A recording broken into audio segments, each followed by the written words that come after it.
لا إله إلا الله لا إله إلا الله لا إله إلا الله. السلام علیکم ورحمۃ اللہ وبرکاتہ۔ الحمدللہ آج کی کتاب عام کا آغاز ہو چکا ہے۔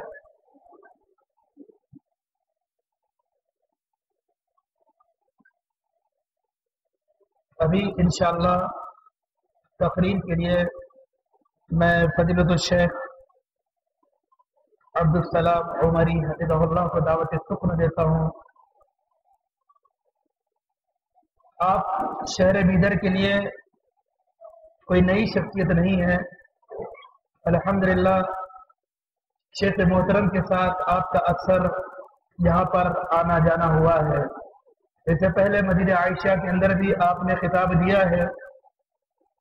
آپ الحمدللہ قرآن مجید کی مختصر تفسیر کے ساتھ الگ الگ پاروں کے اندر مشہور تفسیر جو عام فہم زبان کے اندر عام لوگوں کے لیے کافی مفید اور فائدہ مند ثابت ہوئی ہے، آپ اس کے مؤلف ہیں۔ تو میں شیخ محترم سے گزارش کرتا ہوں کہ آئیں اور کچھ دیر ہمیں پند و نصیحت فرمائیں۔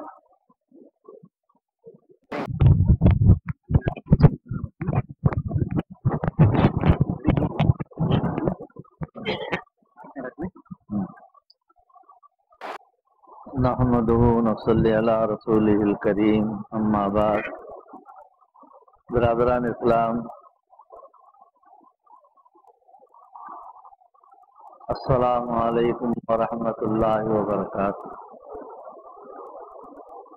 اللہ تبارک و تعالی قرآن مجید میں ارشاد فرماتا ہے: اعوذ باللہ من الشیطان الرجیم، بسم اللہ الرحمن الرحیم،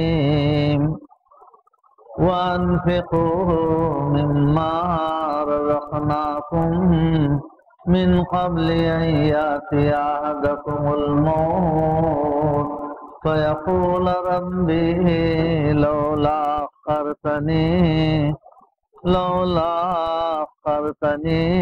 إِلَىٰ أَجَلٍ قَرِيبٍ فَأَصَّدَّقَ وَأَكُن مِّنَ الصَّالِحِينَ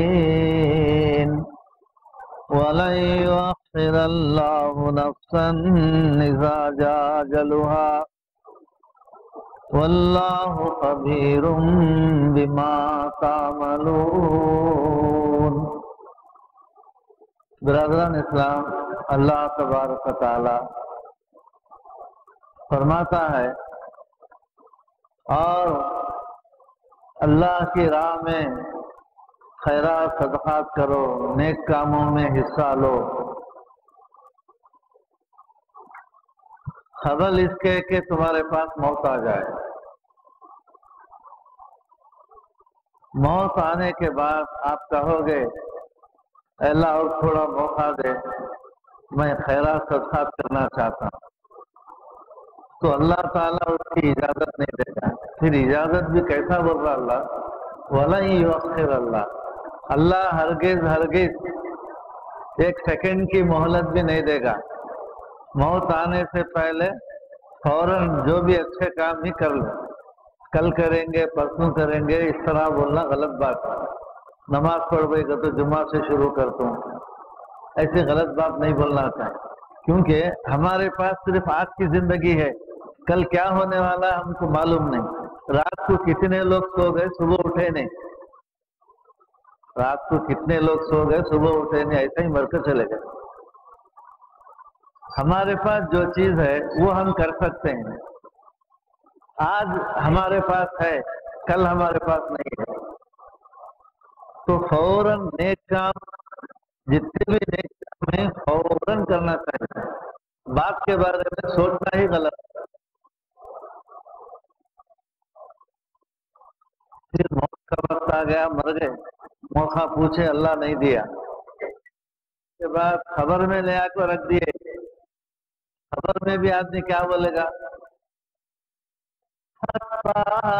إِذَا جَاءَ أَحَدَهُمُ الْمَوْتُ قال رب ارجعون لعلی اعمل صالحا فيما تركت كلا انها كلمة هو قائلها ومن ورائهم برزخ إلى يوم يبعثون. موت آ گئی، خبر میں لے آ کر رکھے.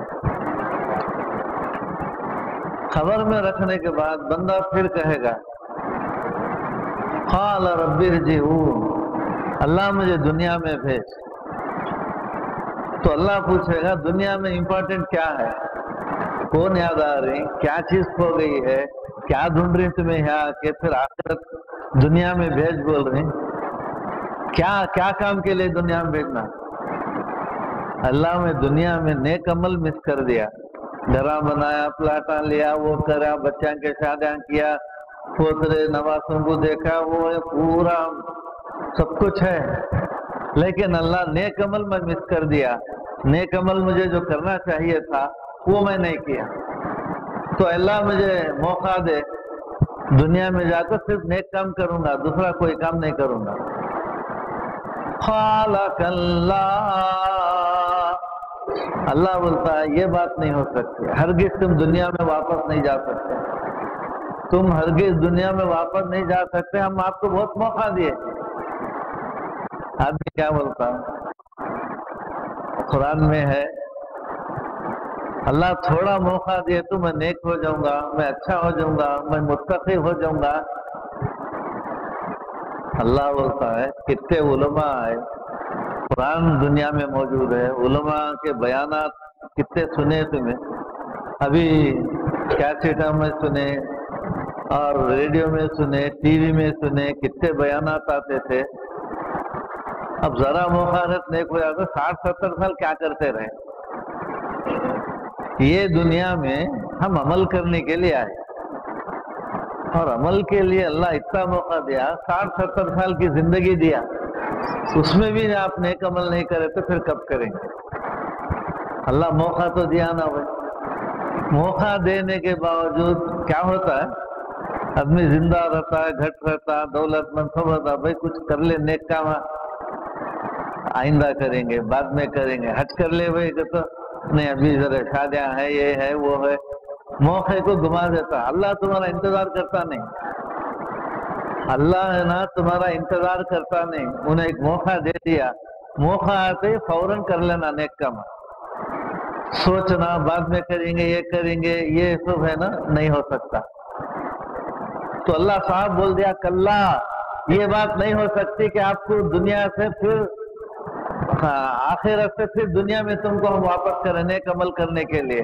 نیک عمل کرنے کے لیے ہی دنیا میں آئے تھے، جب تم نیک عمل نہیں کرے دنیا میں آ کر بھی پھر تم کو موقع نہیں دیا جائے.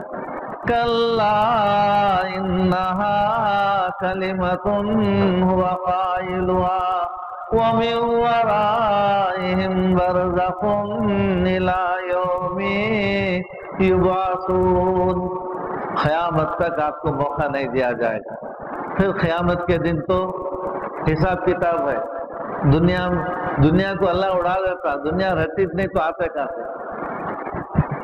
سورج بے نور ہو گئے رہتا، چاند بے نور ہو گئے رہتا، ستارے بے نور ہو گئے رہتے، آسمان پھٹ جائے گا، پھر زمین سارے پہاڑ چھوڑ دیے جائیں گے، اور جہاں بھی سمندروں میں پانی ہے آگ لگ جائے گی، دنیا رہنے کے قابل نہیں، درخت پورے جل جائیں گے، سب ختم ہو جائیں گے. یہاں کوئی رہ سکتا نہیں، یہاں کوئی کھانے بھی نہیں، پینے بھی نہیں، دریا بھی نہیں، کچھ بھی نہیں رہیں گا. تو اللہ صاف الفاظ میں کہتا ہے کہ خبر کا وقت ختم ہوتے ہی قیامت شروع، حساب کتاب، پھر یا تو جنت یا تو جہنم ہے. وَلَوْ تَرَىٰ إِذِ الْمُجْرِمُونَ نَاكِسُو رُءُوسِهِمْ عِندَ رَبِّهِمْ رَبَّنَا أَبْصَرْنَا وَسَمِعْنَا فَارْجِعْنَا نَعْمَلْ صَالِحًا إِنَّا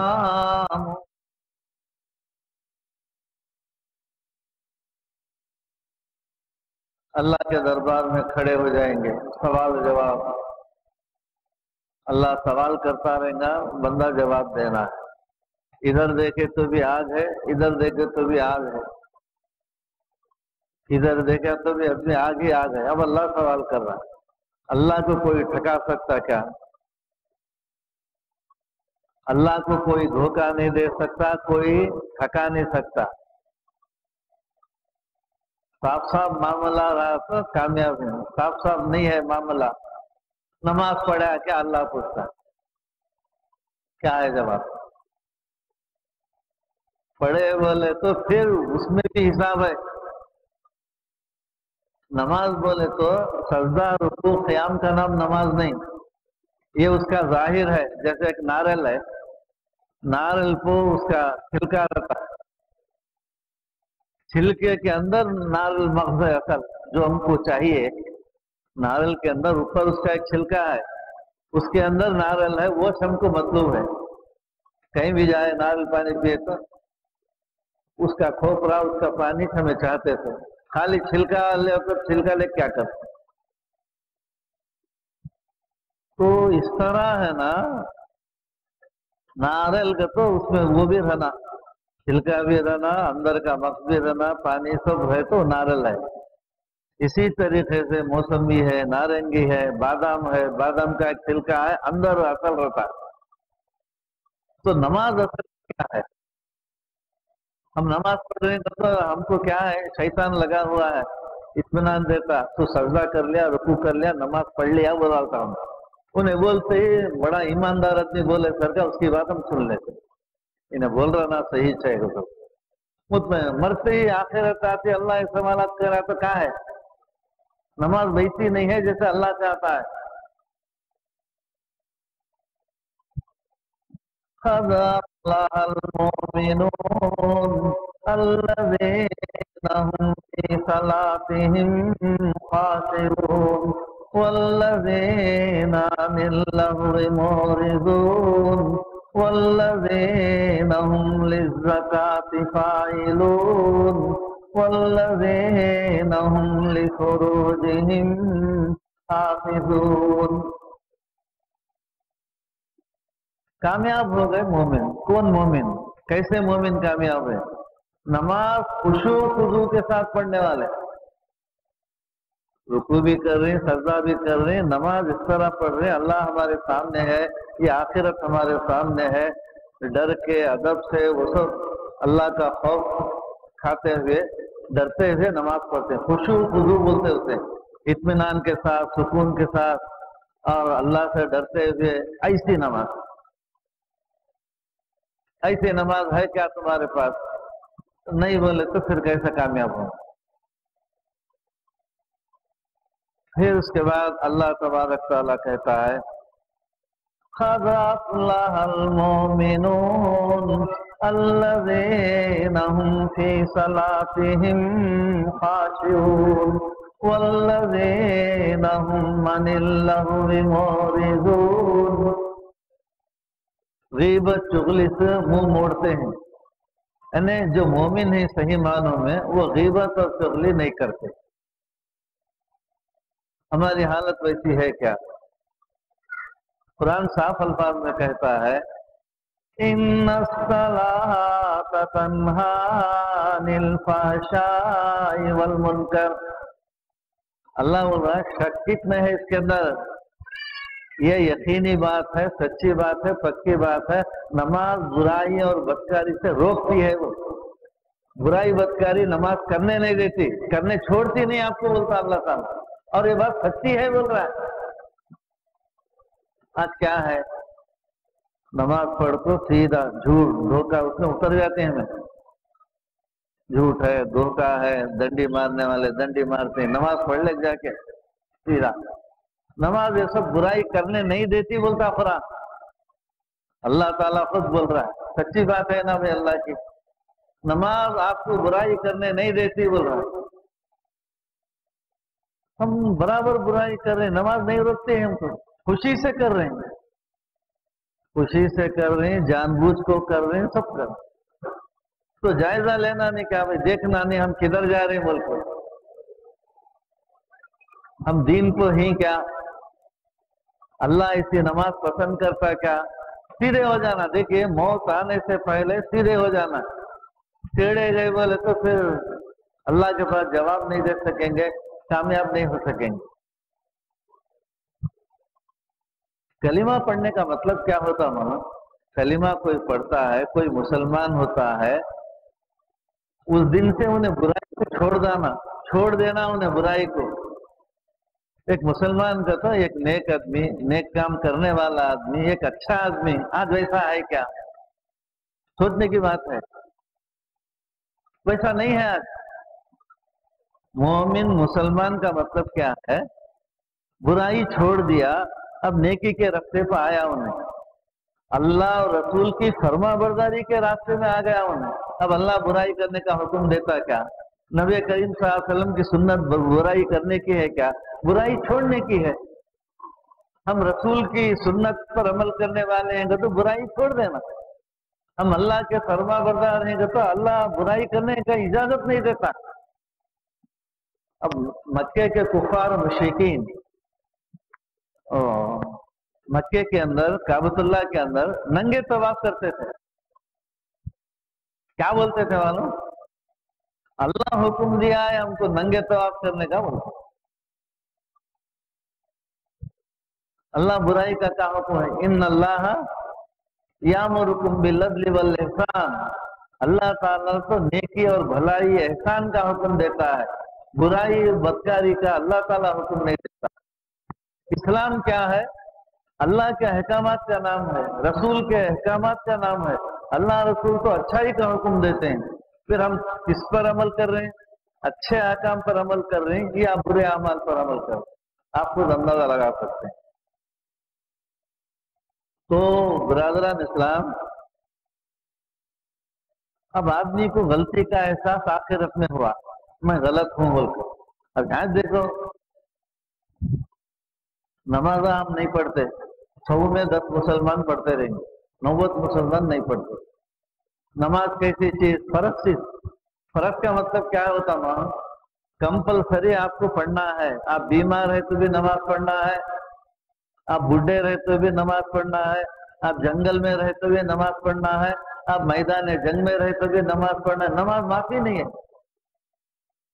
لیکن ہم نہیں پڑھ رہے ہیں، ہم غلط کر رہے ہیں. تو پھر آخرت میں ہمارا انجام کیا ہوگا؟ یہی سوچ لے کر لے کے مرنا ہے. ایسے ہی مر گئے بولے تو پھر مشکل میں آتے ہیں، دوبارہ اس دنیا میں آ سکتے نہیں، دوبارہ سیدھا ہو سکتے نہیں. آپ کو معلوم ہونا چاہیے عمل کے لیے خوف کا ہونا بہت ضروری ہے، ڈر کا ہونا بہت ضروری ہے. اب ایسا ایمان کی تعریف بھی کیا ہے؟ الایمان بین الخوف والرجاء. خوف اور امید کا نام ایمان ہے. ہمارے پاس خوف نام کی چیز ہی نہیں ہے. مثلا صبح کی نماز نہیں پڑھے، ذرا بھی ڈر نہیں. ظہر کی نہیں پڑھے، ذرا بھی ڈر نہیں. عصر کی نہیں پڑھے، ذرا بھی ڈر نہیں. مغرب کی نہیں پڑھے، ڈر نہیں. عشاء کی نہیں پڑھے، کوئی کچھ بھی ڈر نہیں. کوئی بولے بھی سمجھو کیا بھیا 5 نماز نہیں پڑھے پھر بھی اطمینان کے ساتھ ہیں، ہنسلے کو ہیں، کھالے کو ہیں، مرغی وہ یہ سب کلیجے بھیجے سب کھالے کو ہیں نا. کیا بھی غلطی نہیں کرے، ایسا ہے. لیکن فرشتے دیکھو، ان کو نہیں ہے فرشتوں کو، نیک آدمی نہ ہوں، فرشتوں کو کوئی عذاب نہیں. لیکن اللہ کی طاقت کا یہ عالم ہے، اللہ اتنا بڑا ہے. جبرائیل، میکائیل، اسرائیل، اسرافیل سب سرورت آپ کو، انہوں نافرمانی بھی کرتے نہیں، پھر ان کو جہنم ہے بھی نہیں، تو بھی اتنا ڈر ہے ان کے اندر. یرجون رحمتہ ویخافون عذابہ ان عذاب ربک کان محذورا. فرشتے اللہ کی رحمت کی امید کرتے ہیں اور اللہ کے عذاب سے ڈرتے ہیں. بے شک اللہ کا عذاب ڈرنے کی چیز ہے. فرشتے ڈرتے ہیں تو ہم کیا ان سے بھی بڑے کیا؟ ذرا بھی ڈر نہیں ہے ہمارے اندر. اور ڈر نہیں آیا تو کبھی بعمل بھی نہیں بن سکے. بعمل نہیں بنے پھر جہنم کے حال. یہ دنیا میں ہم عمل کرنے کے لیے آئے ہیں. سوچنا چاہیے ہم بعمل بننے کے لیے ہم کو کیا کرنا ہے, کیا کام کرے تو ہمیں نیک بن سکتے ہیں, بعمل بن سکتے ہیں, نماز کے پابند ہو سکتے ہیں. یہ ہم کو سوچنا چاہیے. نماز کی پابندی نہیں ہے, ذرا بھی ڈر نہیں ہے. اتنی خطرناک جگہ ہے جہنم. ان جہنم کانت مرصادا للطاغین مآبا لابثین فیہا احقابا لا یذوقون بردا ولا شرابا الا حمیما وغساقا جزاء وفاقا. اللہ کہتا ہے جہنم انتہائی خطرناک ہے اور وہ بھی ہمیشہ ہمیشہ کے لیے ہے. اور جہنم ڈھونڈ رہی ہے ان لوگوں کو, انتظار کر رہی ہے ان کو, قیامت کا انتظار کر رہی ہے. وہ اللہ کے نافرمان آؤ میں تمہارا انتظار کر رہی ہوں, وہ بے نمازی آؤ تم ادھر آؤ. تو پکڑ تو کھینچ لیتے, فرشتے اٹھا کے ڈھکیل دیتے جہنم کے اندر. تو جہنم کیسی جگہ ہے, نہ ان کو کوئی پینے کا پانی ملے گا, نہ ان کو ہے نا ٹھنڈا پانی ملے گا, نہ کوئی مٹھاس وہ پا سکیں گے, بلکہ کھولتا ہوا پانی اور کھولتا ہوا پانی اور پینے کے لیے. اتنی تکلیف دے, اتنی تکلیف دے, اور روزانہ عذاب میں اضافہ ہوتا رہتا. پہلے سے لاکھوں سال سے جہنم جل جل جل کے اتنی خطرناک بن چکی ہے, اب پھر اضافہ ہی ہوگا عذاب کے اندر. اس کا سبب کہتے ہوئے اللہ کہتا ہے یہ لوگ جہنم میں کیوں جا رہے ہیں, عذاب سے کیوں نہیں بچے؟ تو اللہ اس کا جواب دیتے ہوئے کہتا ہے انہم کانوا لا یرجون حسابا. یہ لوگ جہنم کی توقع نہیں رکھتے تھے. وہ یعنی ان کو امید نہیں تھی جہنم بھی کوئی ہے کیا, وہ آتی کیا, ہم کو جلاتی کیا, ہمیں تو مسلمان ہیں, کلمہ گو ہیں, غلطیاں ہمیں کرے تو کیا, برائی ہمیں کرے تو کیا, سب معاف ہے, ہم کو سمجھ. توقع نہیں تھی ان کو جہنم میں جانے کی. اچانک آخرت آ گئی, حساب کتاب شروع ہوا. اور ایک بات یاد رکھو, عدالت کے اندر کسی مجرم کے بارے میں پکے ثبوت مل جائیں. ایک آدمی مجرم ہے, چوری کرا, چوری کے ثبوت ملے, وہ مال یہ وہ سب مل گیا, ثبوت ملنے کے بعد سزا سے بچ سکتا کیا ہونا؟ ایک مجرم آدمی جرم ثابت ہونے کے بعد سزا سے بچ نہیں سکتا. اللہ کے سامنے اس کا جرم ثابت ہے, اللہ تعالیٰ خود جانتا ہے, ہاتھ پیر گواہی دیں گے, اللہ ہم زنا کرے, ہم چوری کرے, ہم قتل کرے, سب اتنا ثبوت اللہ کی عدالت میں ثابت ہونے کے بعد پھر انہیں کہاں سے بچ سکتا؟ تو لہذا یہاں اس دنیا میں ہم نیک عمل کرنے کے لیے آئے, آخرت کی تیاری کرنے کے لیے آئے. اگر ہم نہیں کریں گے تو بہت نقصان اٹھائیں گے. اللہ تبارک تعالیٰ سے دعا ہے کہ اللہ ہمیں نیک توفیق عطا فرمائے. آمین. جزاک اللہ خیر واحسن الجزاء. حاضرین, ابھی آپ فضیلت الشیخ عبدالسلام عمری حفظہ اللہ سے در حقیقت اخباروں میں فکر آخرت اس چیز پر آپ گفتگو سماعت کر رہے تھے. آج انسان کو سبھی کچھ یاد ہے, دنیا میں کیا کرنا, کیا کمانا, کیسے رہنا, پر آخرت کے لیے کیا کرنا, وہاں کے لیے کیا کمانا آج انسان بھلا چکا ہے. اور سب سے بڑی ضرورت اسی کی ہے جس کی جانب شیخ محترم نے ہماری توجہ مبذول کرائی. اس خطاب عام کی کارروائی کو آگے بڑھاتے ہوئے کچھ کلمات جو تعارف جماعت و جمعیت میں کچھ منٹوں میں آپ کے سامنے رکھوں گا. شہریان بیدر اس بات سے بخوبی واقف ہے کہ کتاب و سنت کا کارواں اس شہر میں ایک چھوٹی سی لائبریری سے شروع ہوا تھا، التوحید اسلامی لائبریری، جہاں پر درس قرآن، درس حدیث ہوا کرتے ہیں، جو ابتداً صدیق شاہ تعلیم میں کسی مکان کے اندر ایک روم کرائے پر تھا، اس کے بعد جنتا کمپلیکس میں، پھر اس کے بعد خان کمپلیکس میں۔ الحمدللہ رب کائنات نے افراد کو دعوت توحید سے نوازا، حق کیا ہے بات لوگوں کو سمجھتے آتی رہی، جس کے بعد ایک مسجد کا قیام ہوا جو مسجد عائشہ رضی اللہ عنہا کے نام سے منیار تعلیم کے اندر موجود ہے، جس کے بعد یہ کارواں اور آگے بڑھتا رہا، ہفتہ واری دروس، مہینہ واری دروس، درس قرآن، درس حدیث، سالانہ خطاب عام، مختلف طرح کے خطابات ہیں جن میں بہت سارے سنگین حالات سے دوچار بھی ہونا پڑا۔ یاد ہوگا آپ کے ذہنوں میں 7 ستمبر 2007 کا واقعہ، یا پھر اس کے بعد 2009 کا وہ واقعہ جو مسجد کے عین عید کے دن کا معاملہ۔ اس کے بعد رب کائنات نے اس کارواں کو اور آگے بڑھایا۔ یقیناً یہ رب کائنات کی توفیق ہے، اسی کی مدد ہے کہ آج یہ توحید کا کارواں دن بدن آگے بڑھتا جا رہا ہے۔ دیکھتے ہی دیکھتے الحمدللہ یہ مسجد، مسجد علی، جو رمضان سے چند دن پہلے اسی سال جس کا آغاز ہوا، یہ سب خیر خواہ افراد کے تعاون، ہمدردانہ جماعت و جمعیت کی مدد، اس کا یہ ثمرہ اور پھل ہے جو ہم دیکھ رہے ہیں۔ اور اسی کے ساتھ جمعیت نے ایک بیت المال قائم کیا، جس کے اندر الحمدللہ سالانہ کئی بیواؤں کے لیے وظائف،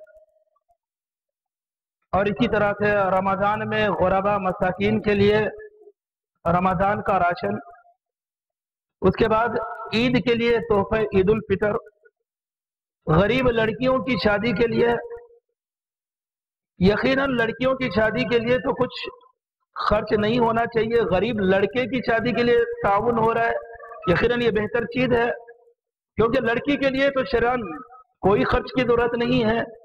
لیکن کیا کریں، ہمارا معاشرہ جو ایک جانب لا الہ الا اللہ محمد رسول اللہ کا مخیر ہے، قرآن و حدیث کے ماننے والے کا ماننے پر دعوے دار ہے، لیکن بہت سارے زندگی کے اعمال میں کتاب و سنت کو نظر انداز کر دیتا ہے۔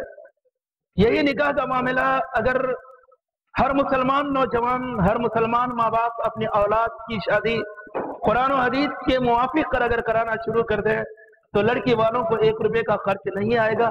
بہرحال ایسے لڑکیاں جو مجبور ہے، جہاں دیے بغیر جن کا نکاح نہیں ہوتا، وہاں پر بھی بیت المال نے تعاون کیا ہے۔ اسی طرح سے غریب لڑکیوں اور لڑکوں کی تعلیمی امداد اور دعوتی نشر و اشاعت، پامفلیٹ کی شکل میں، چھوٹی چھوٹی کتابوں کی شکل میں دعوت و تبلیغ کا کام، اور دیہات کے غریب عوام کے لیے ممکن حد تک ان کا تعاون، اور اسی طرح سے دیہات، اطراف و اکناف میں شہر کے دعوتی پروگرام سے، یہ سبھی کچھ الحمدللہ اس بیت المال سے کیے جا رہے ہیں۔ ہر سال یہ کام ہو رہے ہیں، الحمدللہ آج بھی یہ کام جاری ہے۔ یہ تو مختصراً میں نے کوئی تفصیل کے بغیر آپ کے سامنے رکھا۔ کبھی کبھی انسان یہ سوچتے ہیں کہ تم کچھ کیوں کر رہے ہو، دنیا خاموش ہے، تم لوگ بھی خاموش رہو، کیا ضرورت ہے، جو چل رہا ہے چلنے دو، لوگ جس طرح سے جیتے ہیں جینے دو، دنیا جس طرح سے بھی سانسیں لے رہی ہے لینے دو، کیا تمہارے تھوڑا بہت کرنے سے کیا فرق پڑے گا، لاکھوں کروڑوں لوگ یہ کر رہے ہیں۔ اکثر یہ سوچ یا کبھی کبھی سوال، حالات جب سنگین ہوتے ہیں، تکلیفوں کا معاملہ ہوتا ہے تو لوگ اپنی زبان سے نکالتے ہیں، لیکن میرے دوستو آپ کے ذہن نشین کر دوں میں یہ بات، جمعیت اہل حدیث جو مختلف ادوار میں، مختلف زمانے میں الگ الگ نام سے موسوم رہی، مشہور رہی، جس کا آغاز نبی صلی اللہ علیہ وسلم کی نبوت سے اور اختتام قیامت پر ہوگا۔ قرآن اور حدیث جس کو رب کائنات نے ہدایت اور رہنمائی کے لیے اتارا، اس قرآن کو کھول کھول کر سمجھانے کے لیے رب کائنات نے جناب محمد صلی اللہ علیہ وسلم کو مبعوث کیا. آپ نے حق رسالت کو اپنی زندگی میں ادا کیا. حجۃ الوداع کے موقع پر وہ جم غفیر جن کے سامنے نبی صلی اللہ علیہ وسلم نے گواہی لی، لوگوں کیا میں نے تم کو تمہارے رب کا پیغام پہنچا دیا؟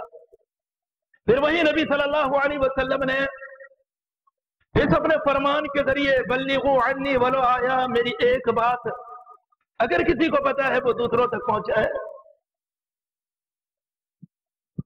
لیبلغ الشاہد الغائب، تم میں کا جو حاضر ہے غائب تک اس حق کو پہنچائے. اور رب کائنات نے کہا کنتم خیر امت اخرجت للناس تأمرون بالمعروف وتنہون عن المنکر، تم بہترین امت ہو، لوگوں کے لیے تمہیں نکالا گیا ہے، بھلائی کا حکم دیتے ہو، برائی سے روکتے ہو. تو میرے دوستو یہی مقصد ہے اس جمعیت کا، اللہ کے بندوں کو اللہ کی وحدانیت کی طرف بلانا. لا الہ الا اللہ محمد رسول اللہ کا جو اقرار کرنے والے ہیں، جنہوں نے اس کلمے میں یہ گواہی دے دی کہ اللہ کے سوا کوئی معبود حقیقی نہیں، محمد صلی اللہ علیہ وسلم اللہ کے رسول ہے. اس کلمے کے اقرار کے بعد اس کلمے کے تقاضے کے خلاف اگر کوئی مسلمان عمل کرے، اس کلمے کے خلاف کسی مسلمان کا کوئی عقیدہ بنے، اس کلمے کے خلاف مسلمان کا کوئی عمل ہو، تو جمعیت کا مقصد ہے کہ اس کو اس کلمے کا تقاضا یاد دلائے. یہی دعوت ہے، نہ کسی پر جرح کرنا، نہ کسی کو نیچے دکھانا، نہ کسی پر کیچڑ اچھالنا، نہ کسی کو کمتر سمجھنا. ایسا کوئی مقصد اس جمعیت کے اصول اور آئین میں سے نہیں ہے. رب کائنات نے کتاب اللہ اور سنت رسول کو ہدایت اور رہنمائی کے لیے اس زمین پر اتارا ہے. یہی دو محور ہیں، یہی دو بنیادیں ہیں، یہی اہم دو بنیادیں ہیں جسے اپنا کر ہماری دعوت کا آغاز ہوتا ہے. ہر عمل کے کرنے سے پہلے، ہر عمل کے کہنے سے پہلے، ہر عمل کے لوگوں تک پہنچانے سے پہلے ہم یہ دیکھتے ہیں کہ رب کا فرمان کیا ہے، جناب محمد صلی اللہ علیہ وسلم کی سنت کیا ہے. یہی ہماری اس دعوت کا مقصد ہے. یہ جلسے عموماً لوگ سوچیں گے کہ بہت سارے جلسے ہوتے ہیں، یہ بھی ایک جلسہ ہے. آ گیا جلسہ ہو گیا، پھر اس کے بعد کچھ لوگوں نے بیان کی تعریف کر دی، کچھ لوگوں نے کسی کو کچھ پوائنٹ دے دیے، انہوں نے اچھا کہا، انہوں نے یہ کچھ کہا، ان کا انداز. ہمارا یہ مقصد نہیں ہے. ہمارا مقصد ہے کہ لوگوں کو بات سمجھ میں آئے، حق سمجھ میں آ جائے، سچ سمجھ میں آ جائے. اور اسی کے ساتھ الحمدللہ اس شہر میں جہاں ہم مسلمانوں کے اندر اصلاح، تربیت، تزکیے کا کام کر رہے ہیں، وہیں پر ہماری جمعیت کا ایک ونگ، ایک گروہ غیر مسلمین میں بھی دعوت و تبلیغ کا کام الحمدللہ بہترین طریقے سے انجام دے رہا ہے. وہاں پر بھی ہمارا مقصد یہ ہے کہ وہ بھی اللہ کے بندے ہیں، وہ بھی ہمارے بھائی ہیں، خونی رشتہ ہے ان سے، آدم کی اولاد ہے، وہ ہمارے بھائی ہیں، وہ ہمارے اس علاقے میں، ملک میں رہتے ہیں، پڑوس میں رہتے ہیں، کبھی دوست کی شکل میں ہیں، کبھی پڑوس کی شکل میں ہیں، کبھی ملنے جلنے والے کی شکل میں ہیں، لیکن دنیا کے سارے معاملات تو ان کے ساتھ ہی کرتے ہیں. لیکن سب سے بڑی خیر خواہی، سب سے بڑی نیکی ان کے ساتھ جو کرنی ہے وہ ہے دعوت توحید، جس سے ہم لوگ پیچھے ہیں. تو الحمدللہ یہ کام بھی ہماری جماعت کے تحت چل رہا ہے. تو یہ مختصر سا تعارف اور ہماری جماعت کی جو اہم دعوت ہے اس چیز کو میں نے آپ کے گوشے گزار کیا.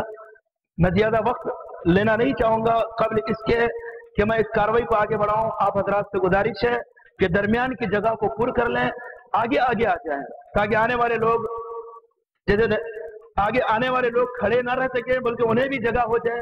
وسعت دیں، مجلس کو وسیع کریں، وسیع اس طرح سے کہ آپ درمیان کی جگہ کو پر کر دیں، پیچھے جگہ خالی رکھیں تاکہ آنے والے لوگ بآسانی بیٹھ سکیں.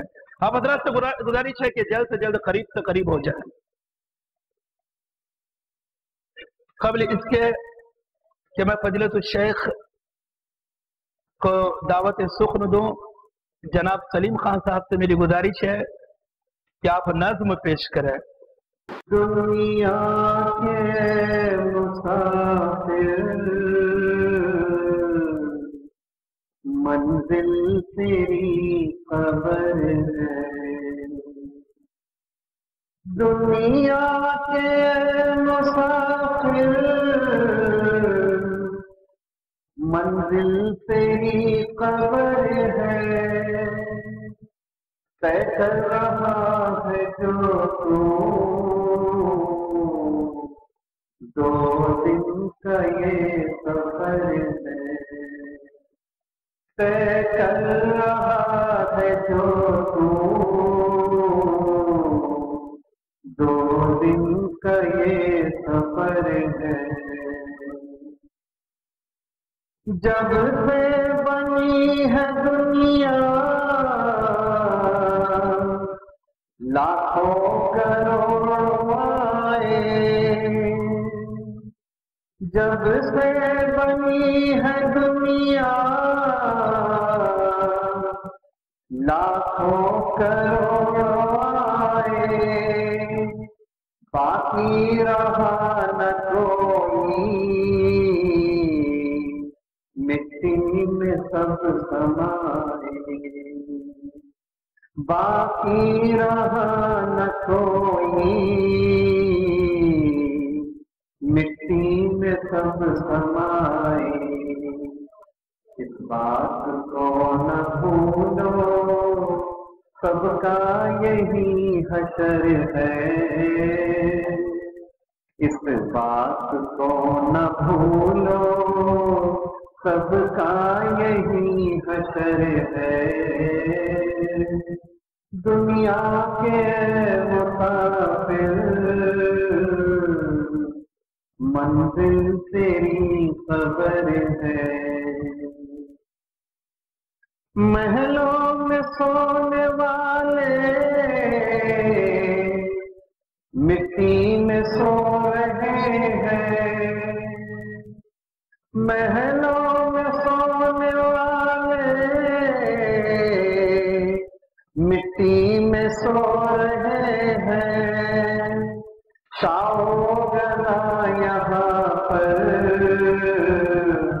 سب ایک ہو رہے ہیں، دونوں ہوئے برابر یہ موت کا اثر ہے، دونوں ہوئے برابر یہ موت کا اثر ہے، دنیا کے مسافر منزل تیری قبر ہے، چل رہا ہے جو تو دو دن کا یہ سفر ہے۔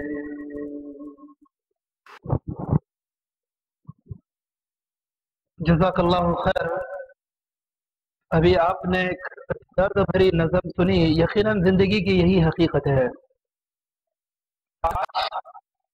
ہم سوچتے ہیں کہ ہم بہت بڑے ہیں، ہم سے کوئی ماتحت چھوٹا ہے، لیکن تھوڑی سی نگاہ کبھی ہم قبر پر گزرتے ہوئے ڈالیں تو پتہ چلے گا کہ سب ایک ہے، سب کا ٹھکانہ قبر ہے، ہر ایک کو وہی پہنچنا ہے۔ قبل اس کے کہ میں شیخ محترم کو دعوت سخن دوں، ایک دعائی اعلان ہے۔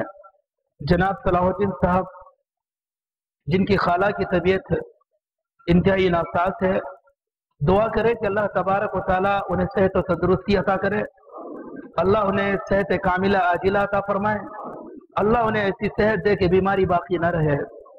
اور آپ میرے دوستو غائبانہ بھی دعائیں کرتے رہے۔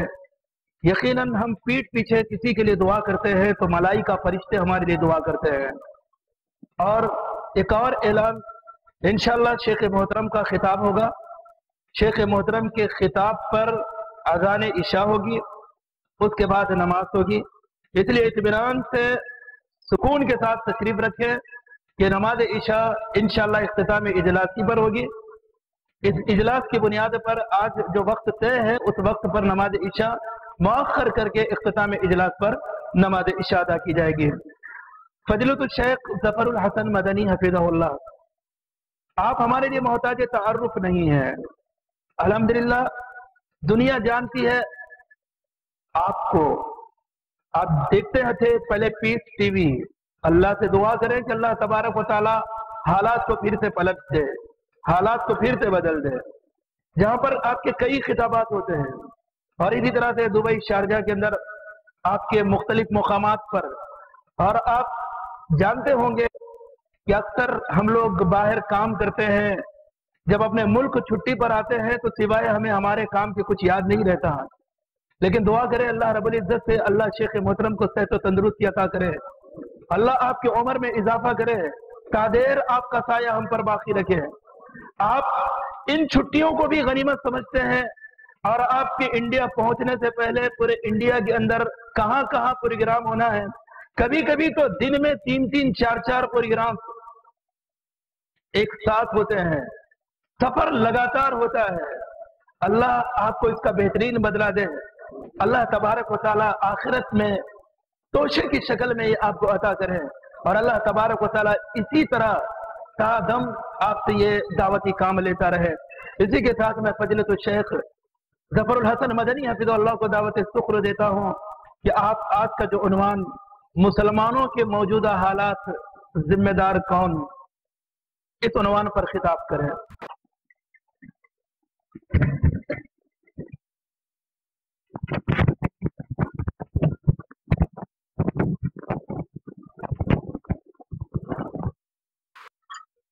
السلام علیکم۔ ان الحمد للہ نحمده ونستعینه ونستغفره ونعوذ باللہ من شرور انفسنا ومن سیئات اعمالنا، من يهده الله فلا مضل له ومن يضلله فلا هادي له، واشهد ان لا اله الا الله واشهد ان محمدا عبده ورسوله۔ یا ایها الذین آمنوا اتقوا الله حق تقاته ولا تموتن الا وانتم مسلمون۔ یا ایها الناس اتقوا ربکم الذی خلقکم من نفس واحدة وخلق منها زوجها وبث منهما رجالا كثيرا ونساء واتقوا الله الذي تساءلون به والأرحام إن الله كان عليكم رقيبا۔ يا أيها الذين آمنوا اتقوا الله وقولوا قولا سديدا يصلح لكم أعمالكم ويغفر لكم ذنوبكم ومن يطع الله ورسوله فقد فاز فوزا عظيما۔ أما بعد فإن خير الحديث كتاب الله وخير الهدي هدي محمد صلى الله عليه وسلم وشر الأمور محدثاتها وكل محدثة بدعة وكل بدعة ضلالة وكل ضلالة في النار۔ فأعوذ بالله السميع العليم من الشيطان الرجيم، بسم الله الرحمن الرحيم، وما أصابكم من مصيبة فبما كسبت أيديكم ويعفو عن كثير۔ وعن ابن عباس رضي الله تعالى عنهما قال قال رسول الله صلى الله عليه وسلم ما نقض قوم العهد إلا سلط عليهم عدوهم وما حكموا بغير ما أنزل الله إلا فشى فيهم الفقر ولا ظهرت الفاحشة فيهم إلا فشى فيهم الموت ولا منعوا الزكاة إلا منعوا القطر من السماء ولا طفقوا المكيال إلا أخذوا بالسنين أو كما قال عليه الصلاة والسلام۔ صدر اجلاس، علماء کرام، معزز سامعین، بزرگان دین، نوجوان ساتھیوں، دینی ماں اور بہنوں، سب سے پہلے تو اللہ تعالیٰ کا شکر ادا کہ اس نے ہم تمام بھائیوں کو اپنے گھر میں اکٹھا ہونے اور جمع ہونے کی توفیق نصیب فرمائی، اور کچھ کہنے سننے کا موقع عطا کیا، اور ساتھ ہی یہ بھی دعا کرتے ہیں کہ اللہ تعالیٰ سے دعا کرو کہ ہم سب کو سننے کے ساتھ عمل کی توفیق دے، اور اس قسم کی محفلوں اور مجلسوں کا جو کی فضیلت اللہ کے رسول صلی اللہ علیہ وسلم نے اور اللہ تعالیٰ نے بیان کیا ہے، اور جس اجر و ثواب کا اللہ رب العالمین نے بذریعہ نبی پہ بشارت سنائی ہے، اللہ ہم سب لوگوں کو اس کا مستحق بنا دے۔ میرے بھائیوں، یہ بڑی خوشی کی بات ہے کہ ہمارے آج اس اجلاس میں ہمارے اس بیدر شہر کے ہر مکتب فکر، مذاہب اور مساجد کے کچھ نہ کچھ رہنما، ذمہ دار اور مسئولین اکٹھا ہیں۔ اللہ تعالیٰ ان کی حاضری کو قبول فرمائے، اور ہم امید رکھتے ہیں اپنے جماعتی احباب سے کہ جب بھی ہم اپنا اجلاس یا کوئی پروگرام کر رکھیں، ایسے شہر کے معززین اور ذمہ داروں کو کسی بھی مکتب فکر سے ان کا تعلق ہو، انہیں ضرور دعوت دے کر کے اسٹیج پر بلایا جائے۔ اور ہم دعا کرتے ہیں یہ مجلسیں جو ہر مکتب فکر کی ہوتی ہیں، اللہ تعالیٰ ان کی برکت سے ہماری جو آپس کی نفرتیں ہیں ان نفرتوں کو دور کر دے۔ جہاں تک میرے آج موضوع کا معاملہ ہے، آپ حضرات نے سنا ہے کہ آج اس موضوع پر ہمیں تقریر کرنی ہے، آپ لوگوں کے سامنے کچھ گفت شنید کرنی ہے۔ ہم بس اتنا کہتے ہیں کہ میرے بھائیوں، ہمارا اور آپ کا مقام، ہمارے اور آپ کا جو مرتبہ اس دنیا میں امت مسلمہ کا ہے، کسی شاعر نے کہا تم کو بننا ہے نشان راہ منزل دوستو، تم اگر بھٹکے بہت سے کارواں کھو جائیں گے۔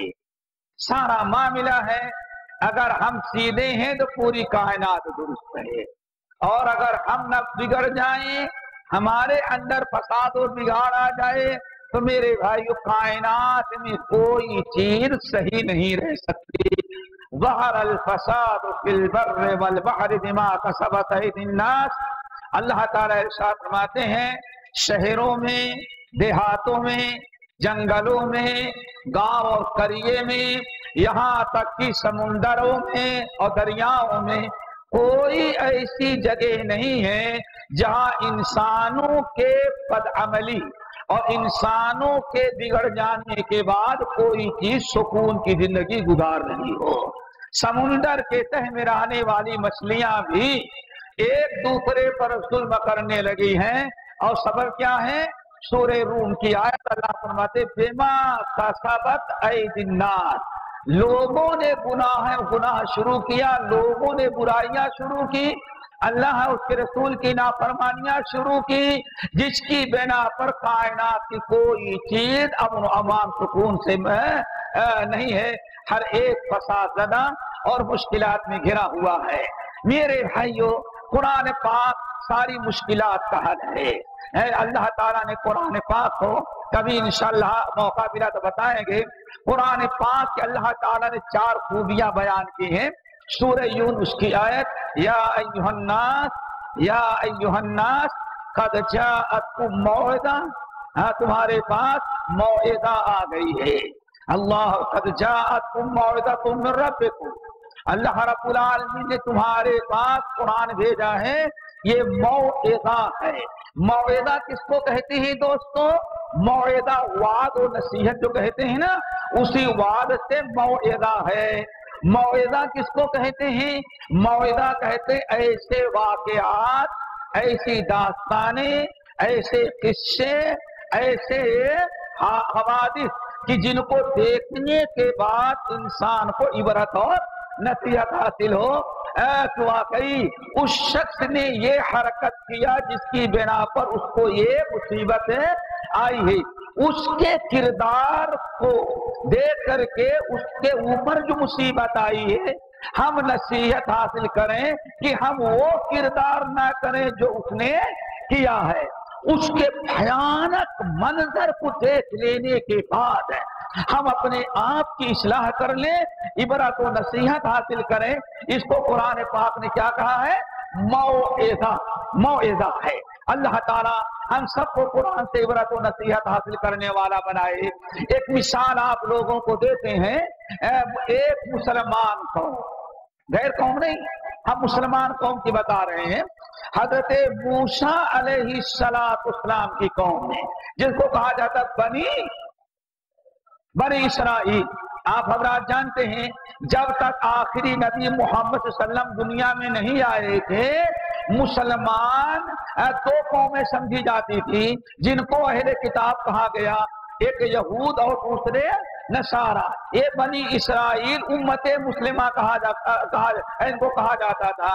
ان میں ایک قوم کے کچھ گناہوں اور برائیوں کی بنا پر اللہ رب العالمین نے ان کی زندگی کو تنگ کرنے کے لیے، آزمانے کے لیے سنیچر کا دن جو ہفتے کا دن کل ہے ان کے اوپر مچھلی کا شکار حرام قرار دے دیا کہ تم ہفتے کے دن سنیچر کے دن مچھلی نہیں پکڑ سکتے، مچھلیوں کا شکار نہیں کر سکتے۔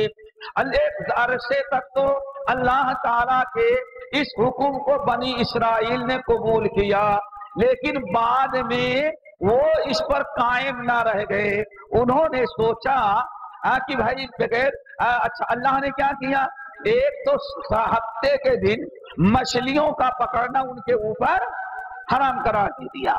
نمبر دو، اللہ تعالیٰ ان کے آزمانے کے لیے ہفتے کے دن ایسی زبردست مچھلیاں سمندر کے کنارے بھیج دیتا کہ ہفتے بھر کبھی نظر نہیں آتی تھی، صرف وہ سنیچر کو نظر آئے۔ یہ بڑی سخت آزمائش تھی۔ اب دیکھتے للچا جاتے، سوچتے کل پکڑوں گا، کل ہونے کے پہلے پہلے ساری مچھلیاں پھر ہفتے بھر کے لیے غائب، ساری مچھلیاں غائب ہو جاتی۔ جہاں سنیچر کا دن شروع ہوا للچا رہے، سامنے زبردست قسم قسم کی مچھلیاں، سوچتے کاش کی کل یہ رہے گی تو پکڑ لوں گا، اور کل آنے کے پہلے پہلے پھر مچھلیاں غائب۔ اب اگلے سیٹرڈے تک نظر نہیں آتی تھی، وہ صبر نہ کر سکے۔ انہوں نے کیا کیا، مچھلی کے مارنے کے کانٹے اور جالیں اپنے گھر میں رکھنے کے بجائے وہ جب سنیچر کو مچھلیاں خوب آ جاتی لے جا کے ڈال دیتے، مچھلیاں تو پھنس جاتی جال میں اور کانٹے کے اندر پھنس جاتی، اور جب سنیچر کا دن ختم ہوتا اتوار کی صبح جا کر کے نکال لاتے۔ کچھ ایسے شریف لوگ تھے جنہوں نے منع کیا، کہا بھائی ہفتے کو ہم اپنے میں ڈال دیتے ہیں، اب مچھلیاں خود سے پھنس گئی ہیں تو میں نے تو ہاتھ بھی نہیں لگایا سیٹرڈے کو، اتوار کے دن ہم پکڑ رہے ہیں۔ اللہ اکبر۔ اللہ کی حرام کردہ چیزوں کو حلال کرنے کے لیے انہوں نے جھوٹی تعویل کی، ہیلے اور بہانے تراشے۔ نتیجہ یہ نکلا کہ علماء نے سمجھایا، بڑے لوگوں نے منع کیا، لیکن باز نہ آئی۔ اللہ رب العالمین نے کیا کیا، ایک دن سارے وہ مچھلی پکڑنے والے پورے خاندان کے ساتھ سوئے۔ اب صبح کسی کی نہ دکان کھلتی ہے، نہ کسی کی کمپنی کھلتی ہے، اور نہ کوئی باہر نکلتا ہے۔ دوسرے لوگوں نے دیکھا جو برابر ان کو منع کرتے تھے، بھائی اللہ نے حرام قرار دیا ہے، خبردار یہ حلالہ نہ کرو، حرام چیزوں کو حلال کرنے کے لیے راستے نہ نکالو، ڈھونڈو نہیں، تعویل نہ کرو۔ وہ تو باقی رہے، باقی کسی کا دروازہ نہیں کھلتا۔ بہت بڑے تنگ آئے تو چھتوں پر چڑھ کر کے لوگوں نے دیکھا۔ عبداللہ ابن عباس رضی اللہ تعالیٰ عنہ کہتے ہیں جب وہ لوگ چھتوں پر چڑھ کے دیکھے تب مر گئے ہیں، سب سوئے رہ گئے ہیں، کوئی دروازہ کھولتا ہے نہیں، نہ آواز آ رہی ہے۔ چھت پر چڑھ کر کے دیکھا تو جتنے مرد تھے سب بندر، اور جتنی عورتیں تھی سب بندری بنے ہیں، چھوٹے بچے جو تھے وہ بھی بندر اور بندری بنے ہوئے ہیں۔ عبداللہ بن عباس کہتے تھے باپ اپنے بیٹے کو پہچانتا تھا کہ میرا بیٹا یہی ہے جو بندر بنا ہوا ہے، شوہر اپنی بیوی کو، بیوی اپنے شوہر کو، بھائی اپنے بہن کو، کہتے ساروں قطار ہو رہے تھے، نہ انسانوں کی طرح بات کر سکتے تھے، نہ کچھ کہہ سکتے تھے، بس آنکھوں سے دیکھتے اور آنسو بہا رہے تھے۔ 3 دنوں کے بعد اللہ تعالیٰ نے اس بندر بننے والی قوم کو دنیا سے نیست و نابود کر دیا، سب کو موت کے گھاٹ اتار دیا۔ اس حیرت ناک قصے کو اللہ رب العالمین نے قرآن پاک میں بیان کرنے کے بعد کیا فرمایا، فَجَعَلْنَاهَا نَكَالًا